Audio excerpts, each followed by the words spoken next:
నమస్తే, నా పేరు ప్రశాంతి. వై న్యూస్ కు స్వాగతం. The news sponsored by Vyra family restaurant, national highway, Tetagunta. నోరూరించే వంటకాలు, అసలైన మసాలా దమ్ముతో అదిరిపోయే నాన్ వెజ్ రుచులు మీకోసం. విచ్చేయండి Vyra family restaurant, national highway, Tetagunta, Tuni మండలం, కాకినాడ జిల్లా. రాజమహేంద్రవరం నగరంలో సంక్రాంతి సంబరాలు ముందుగానే ప్రారంభమయ్యాయని రాజమహేంద్రవరం సిటీ ఎమ్మెల్యే ఆదిరెడ్డి శ్రీనివాస్ అన్నారు. సంక్రాంతి పండుగను పురస్కరించుకుని భవానీ చారిటబుల్ ట్రస్ట్ ఆధ్వర్యంలో జరుగుతున్న ముగ్గుల పోటీలు 37వ రోజు 39, 40, 41, 42, 43 డివిజన్లలో ఉత్సాహంగా జరిగాయి. వందలాది మంది మహిళలు చేసిన ముగ్గులను ఎమ్మెల్యే ఆదిరెడ్డి శ్రీనివాస్ ఓపికగా చూశారు. ఈ సందర్భంగా ఆయన మాట్లాడుతూ ఆయా డివిజన్లలో కోట్లాది రూపాయలతో చేపట్టిన అభివృద్ధి పనులను గుర్తు చేశారు. భవిష్యత్తులో మరిన్ని అభివృద్ధి పనులు చేయడం జరుగుతుందన్నారు. 2027లో జరిగే పుష్కరాలకు నగరంలోని అన్ని ప్రాంతాలు కూడా పూర్తి స్థాయిలో అభివృద్ధి చేయడం జరుగుతుందన్నారు.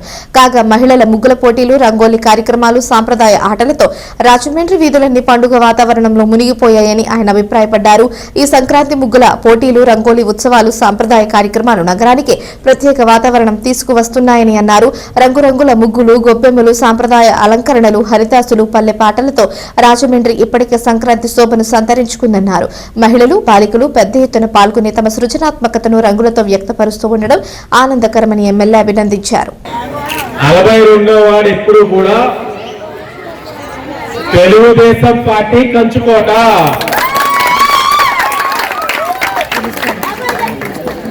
ఎప్పుడు కూడా పార్టీని ఆశీర్వదిస్తా ఉన్నారు, ముందుకు తీసుకువెళ్తా ఉన్నారు. ఆ బాధ్యతని గుర్తించుకొని అధికారంలోకి వచ్చిన వెంటనే ఈ వార్డులో ఇప్పటి వరకు 1,24,00,000తోటి అభివృద్ధి కార్యక్రమాలు చేసేవని మీ అందరికీ తెలియజేస్తా ఉన్నాం. మీరు గమనించవచ్చు, మున్సిపల్ కాలనీ వాంబే పదే అడిగేవారు మా ఇంటింటికి కుళాయి కావాలని. కూటమి అధికారంలోకి వచ్చింది, ఈ రోజు ఇంటింటికి కూడా కుళాయి ఇచ్చామని చెప్పి కూడా చాలా గర్వంగా చెప్తా ఉన్నాం. అది కాకుండా ఇంకా 4,57,00,000తో అభివృద్ధి కార్యక్రమాలు చేసినట్లయితే ఈ వార్డుని అన్ని విధాలుగా రోడ్స్ కానీ డ్రైన్స్ కానీ అభివృద్ధి చేసిన వాళ్ళు అవుతామని ఇన్ఛార్జ్ గారి యొక్క ప్రతిపాదనలు కూడా పుష్కర వర్కుల్లో పెట్టడం జరిగింది. వచ్చే పుష్కరాల కల్లా 5 కోట్లతో కూడా ఈ వార్డులో కావాల్సిన అభివృద్ధి కార్యక్రమాలు కూడా పూర్తి చేస్తామని కూడా తెలియచేసుకుంటూ, మనం ప్రతిపక్షంలో కూడా పెట్టున్నాం. ఈరోజు అధికారంలోకి వచ్చాం, కొనసాగిస్తున్నాం. కానీ మనతో పాటు 2024 ఎన్నికల సమయంలో పోటీగా ముగ్గురు పోటీలు పెట్టి, నాకు బాగా గుర్తు, మనం ఎప్పుడు కూడా ఆనవాయితీగా చేసే వార్డులో అదే సమయానికి అదే రోజున వాళ్ళు ముగ్గురు పోటీలు పెట్టి మనల్ని రోజులు మార్చుకునేటట్టు ప్రవర్తించారు. కిందటి సంవత్సరం వాళ్ళు పెట్టలేదు ముగ్గురు పోటీలు, ఎందుకంటే ఓడిపోయారు కాబట్టి. ఈ సంవత్సరం కూడా పెట్టకపోవచ్చు, కానీ 2029లో పెడతారు. దేనికోసం? మళ్ళా నీకు నీకు తెలిసిపోయింది. కానీ తెలుగుదేశం పార్టీ గతంలో పెట్టాము, ఇప్పుడు నెక్కిన తర్వాత కూడా పెట్టాము. మాకు ఓటులు కాదు, ఇది ఒకటి సంస్కృతి, సంక్రాంతి సాంప్రదాయం కొనసాగించాలని ఒకే ఒక ఆలోచనతో ఈరోజు పెడతా ఉన్నాం.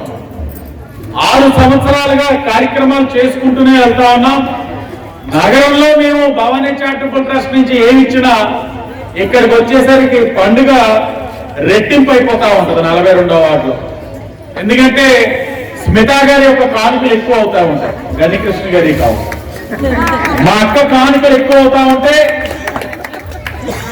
కానుకలు పెరుగుతా ఉంటాయి, ఎక్కువ ఇస్తారు సరదా. ఇది అందరికీ రావు, గుర్తుపెట్టుకోండి. ఎందుకు చెప్తా ఉన్నాం అంటే పండగ పూట మీ ఆనందాల్లో మేము కూడా భాగ్యస్వాములు అవ్వాలనే పోటీ కార్యక్రమాలన్నీ పెడతా ఉన్నాం. చాలా మందికి మనసు రాదు. ముగ్గుల పోటీలు అంటే చాలా మంది ఎలా చూస్తారంటే ఓట్ల కోసం చేసే కార్యక్రమం కింద చూస్తారు. లేకపోతే వాళ్ళు వ్యక్తిగత ఇమేజ్ పెంచుకోవడానికి చూస్తారు. కానీ మేము పండగ పూట సరదాల కోసం చూస్తా ఉన్నాం, సంస్కృతి కోసం చూస్తా ఉన్నాం, మీ ఆనందాల కోసం చూస్తా ఉన్నాం. పండగ అనగానే ఆడవాళ్ళందరూ వంటింటికే పరిమితం అయిపోతా ఉన్నారు, మగవాళ్ళందరూ కూడా కోడి పందాలకి పరిమితం అయిపోతా ఉన్నారు. కాబట్టి ఆడవాళ్ళు కూడా ఊరట ఉండాలి. రివర్స్ అవుతా ఉంది. నిజమే, కోడి పందాలకి వెళ్తా ఉంటే నా సోదరి మనులు కూడా చాలా మంది కనబడతా ఉన్నారు, ట్రెండ్ మారుతా ఉంది.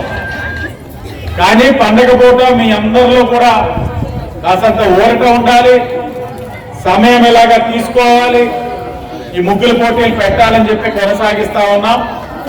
అలాగే ఈ పోటీలు పెట్టడం కూడా అంత సులువైన పని కాదు, చాలా కష్టమైన పని. నేను కానీ గణికృష్ణ గారు కానీ ఎక్కడైనా జరిగితే వెళ్తున్నాం, ముగ్గులు చూస్తున్నాం, జడ్జిమెంట్ ఇచ్చే సమయంలో నుంచుంటున్నాం, ఒక 2-3 నిమిషాలు మాట్లాడుతున్నాం.